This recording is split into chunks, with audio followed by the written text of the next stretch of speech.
నమస్కారం అండి. Prime nine ప్రేక్షకులకి. నేను మీ శివడ్లముడిని. ఇవాళ మనతో పాటు ఆప్టా ఎలక్షన్స్ జరుగుతున్నాయి. బేసికలీ నేషన్ వైడ్‌లో యూఎస్‌లో ఆప్టా ఎలక్షన్స్ జరుగుతున్నాయి. ఆ సందర్భంలో మనం ఒక contestant board of director contestant చేసి మనం కనుక్కుందాం డీటెయిల్స్. అసలు ఎలక్షన్స్ ఏంటి? క దాని వివరాలన్నీ తెలుసుకుందాం.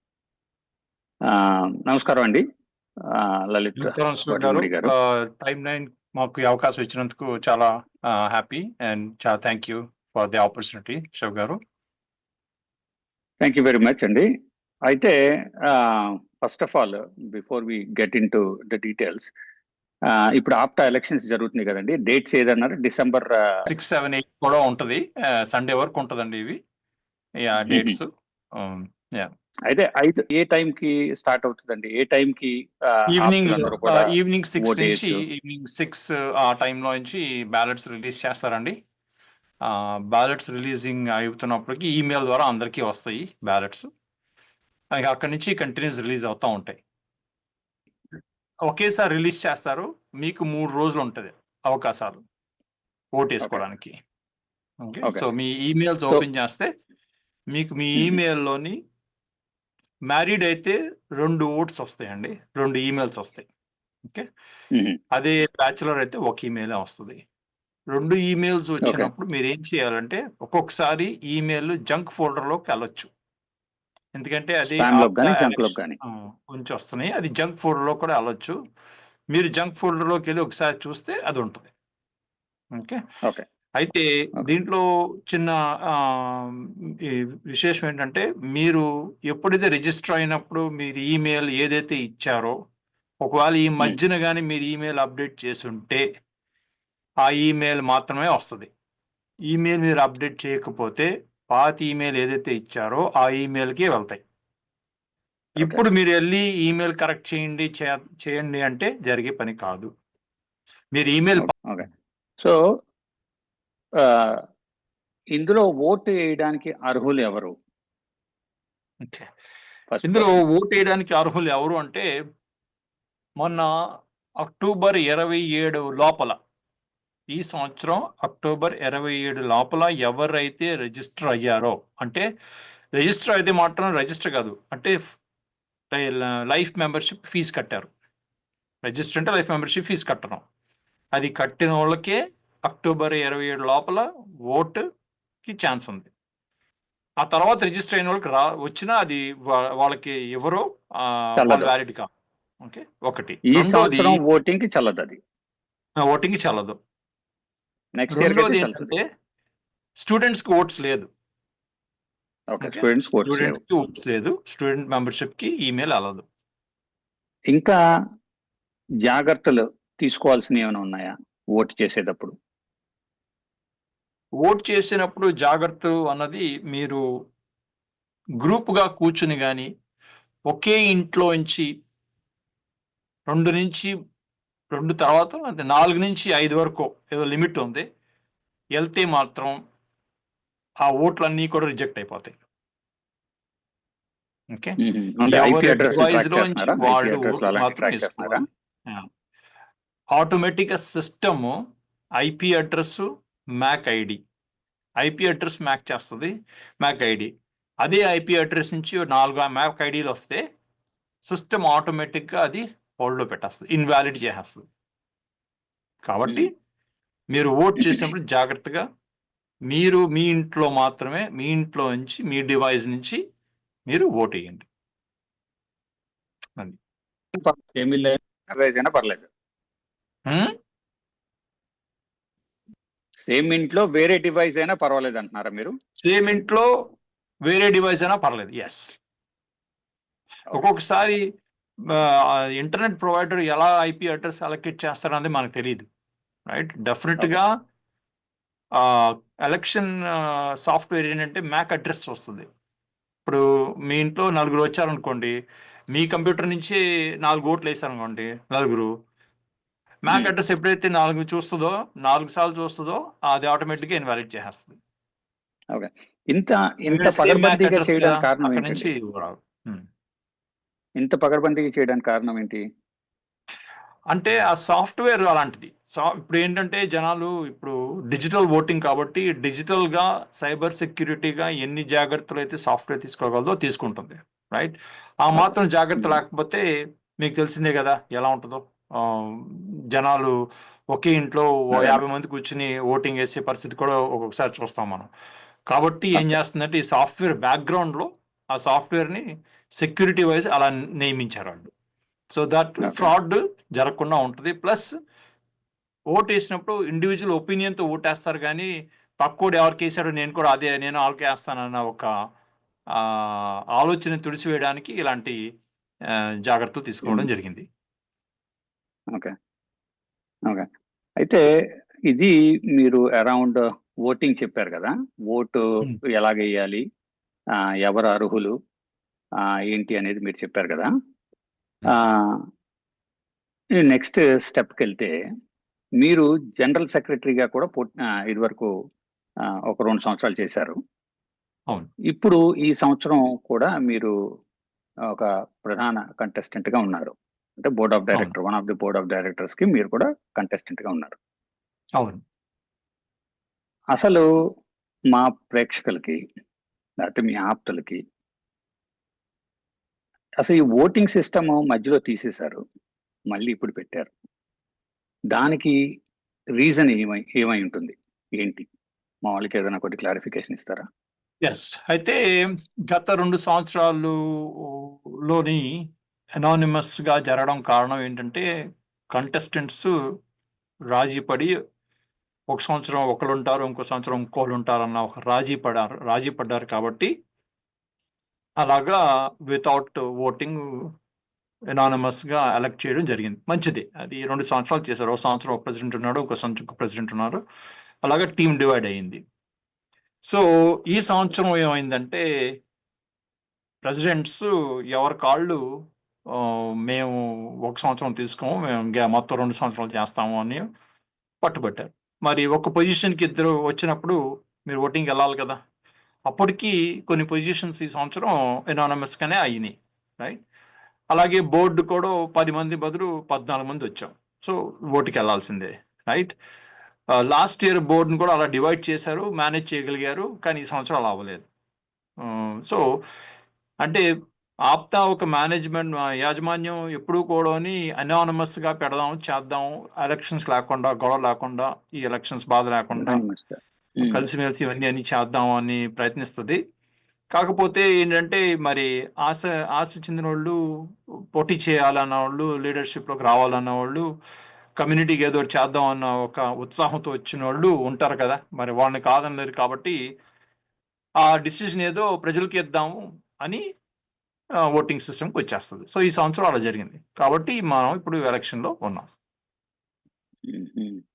అయితే లలిత్ గారు, మీ ఒక్కసారి మా ప్రేక్షకులకి, ఎస్పెషల్లీ నాకు కూడా, ఎంతమంది బోర్డ్ ఆఫ్ డైరెక్టర్స్ ఉంటారు, అసలు ఈ సంస్థ కొద్దిగా అంటే జనరల్ సెక్రటరీలు, ట్రెజరర్లు ఈ తెగ వింటాం. ఒకళ్ళు కాదు, నాకైతే ఒక్కోసారి ఏంట్రా ఎంతమంది ఉన్నారు ఏంట్రా అనిపిస్తుంటుంది.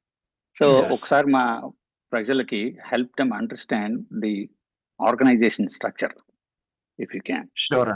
Yeah, absolutely. See, to govern the organization, to keep the organization in alignment, to keep the bylaws in alignment, make sure everything has been strategically going across for the organization, the board of directors are been nominated, right? There are 10 positions in the board of directors who are really governing body of the organization. On top of that, not on top of it, in parallel, there is an executive body who executes the programs, right?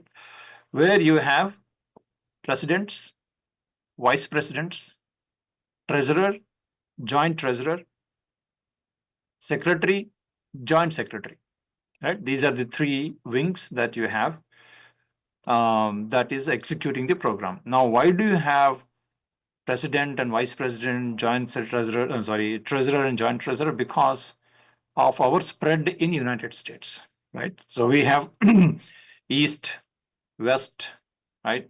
North, south. So the spread is huge. One individual cannot do all the activities. That is why we assign these equal activities to the joint treasurer or joint treasurer secretaries or vice presidents. So they help to manage these activities under the leadership of president, treasurer, and secretary, right? So these are all the elected positions, right? Then after that, you have more nominated positions, which are RVPs, state coordinators, chair positions for each and every program. So you have all those that are elected by the president and the team in each region. So you have those elected positions. But that is the Okay. second step. But the first step is executive body and a board. Board is governing the organization, governing the executive team. Executive team is executing the programs. So ఇప్పుడు మొన్న ఈ మధ్యన మీరు చూసైతే మీరు వినే ఉంటారు, మీరు కూడా లలిత్ గారు,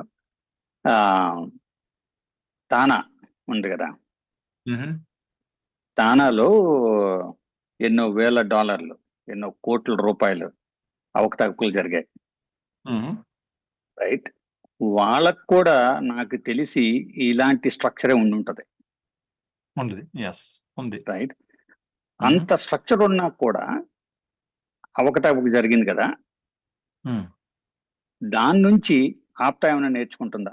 దాని నుంచి ఆప్టా ఏమైనా నేర్చుకుని ఇప్పుడు కరెంట్ ఉన్న బాడీ కానీ, లేకపోతే మీరు రేపు ఎలక్ట్ అయితే మీరందరూ కూడా ఏమన్నా కంట్రోల్స్, ఎక్స్ట్రా అడిషనల్ కంట్రోల్స్ పెట్టాలని ఏమైనా అనుకుంటున్నారా?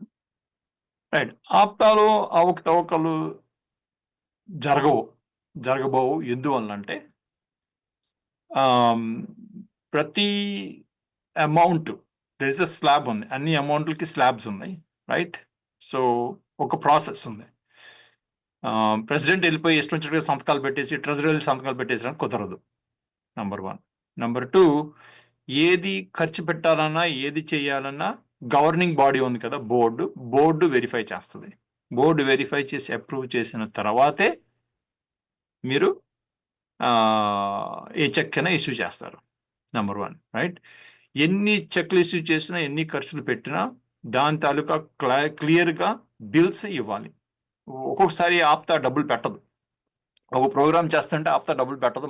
మన వాలంటీర్సే జేబులోంచి పెడతారు. వాలంటీర్స్ జేబులోంచి పెట్టినప్పుడు దానికి కూడా వాలంటీర్స్ క్లియర్గా బిల్లు పెట్టి ఆప్తాకి ఇస్తేనే ఆప్తా మళ్ళీ డబ్బులు ఇస్తుంది. అది కూడా అప్రూవల్స్ ఉండాలి. ఏ డబ్బు ఖర్చు పెట్టాలన్నా ముందు నాకు తెలిసిన మట్టుకు ఏంటంటే 5,000 వరకు ప్రెసిడెంట్ చేసేస్తాడు. 5,000 తర్వాత నుంచి బోర్డుకి రావాలి, రైట్? బోర్డుకి రాస్తే బోర్డు అప్రూవ్ చేయాలి. సో ఎన్ని క్వాలిటీ గేట్స్ ఉన్నాయి, ఎన్ని చెక్స్ ఉన్నాయి కాబట్టి, ఎన్ని చెక్స్ అండ్ బ్యాలెన్సెస్ ఉన్నాయి కాబట్టి అవకతవకలు జరగడానికి అవకాశాలు చాలా చాలా తక్కువ. అంటే తానాలో అవి లేవంటారా? అందుకు జరిగాయంటారా? ఓకే, తానాలో మరి ఎలా జరిగిందో షో గారు నాకైతే తెలీదు, డీటెయిల్స్ నాకు తెలీదు. నేను కామెంట్ చేయదలుచుకోలేదు దాని గురించి. మీరు నన్ను ఆప్తా గురించి అడిగారు కాబట్టి నేను ఆప్తా గురించి చెప్పగలుగుతున్నాను. ఎందుకంటే నేను సెక్రటరీగా చేశాను, బిజినెస్ చైర్గా చేశాను, సెక్రటరీగా, అలాగే కెరియర్ చైర్గా కూడా చేశాను. కాబట్టి ఆ ప్రాసెస్లన్నీ నేను చూశాను కాబట్టి దాంట్లో చాలా ట్రాన్స్పరెన్సీ ఉంది కాబట్టి దాన్ని బట్టి నేను మీకు చెప్పగలుగుతున్నాను. బట్ పేమెంట్స్ ఇవ్వడంలో ఆప్తా డెఫినెట్గా డిలే అవుతుంది. ఎందుకంటే ఈ వెరిఫికేషన్ చేసినప్పుడు పేమెంట్స్ చేయడానికి కొంచెం డిలే అవుతుంది. మరి ఆ డిలేకి we are very sorry about that. ఎందుకంటే ప్రాసెస్ ఉంది కాబట్టి ప్రాసెస్ మీద నియమిస్తున్నాం. Okay, good. అయితే ఇప్పుడు మీరు జనరల్ సెక్రటరీగా కూడా చేశారు కదా, 2 years చేశారు. అది ఏ ఇయర్ చేశారు? 2021 నుంచి 2021, 22 చేశానండి. చేశారు కదా. ఆ తర్వాత మీరు ఏదైనా ఏదైనా పోస్ట్ తీసుకున్నారా? అంత తర్వాత యాక్టివ్ గా మీరు ఇన్వాల్వ్ అయి ఉన్నారా? 22, 23, 24లోని కొద్దిగా ఎక్కువగా నాకు ఉన్న పర్సనల్ ఇష్యూస్ అన్ని రావడం వల్ల నేను యాక్టివ్గా పార్టిసిపేట్ చేయలేకపోయాను. కానీ నా పార్టిసిపేషన్ ఎప్పుడు ఆప్తాకి ఉన్నది. రకరకాలుగా నేను హెల్ప్ చేయడం జరిగింది. కాకపోతే పొజిషన్ మట్టుకు నేను తీసుకోలేకపోయాను. ఎందుకంటే నా పర్సనల్ ఇష్యూస్ వల్ల నేను ఎక్కువ టైం పెట్టలేను కాబట్టి I took a step back. ఇప్పుడు మళ్ళీ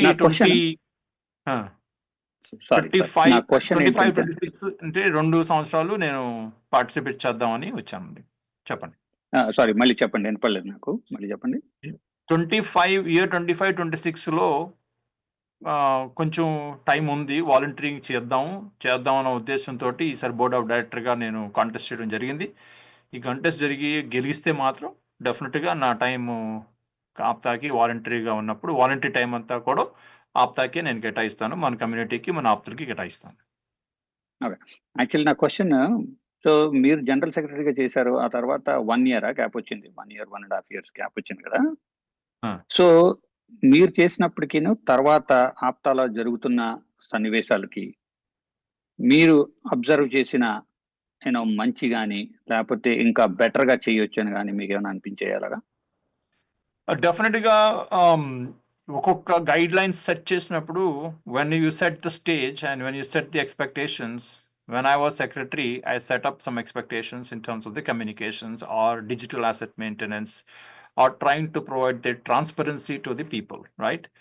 So, and communicating to the community was very frequent, and we tried to do that to the best, right?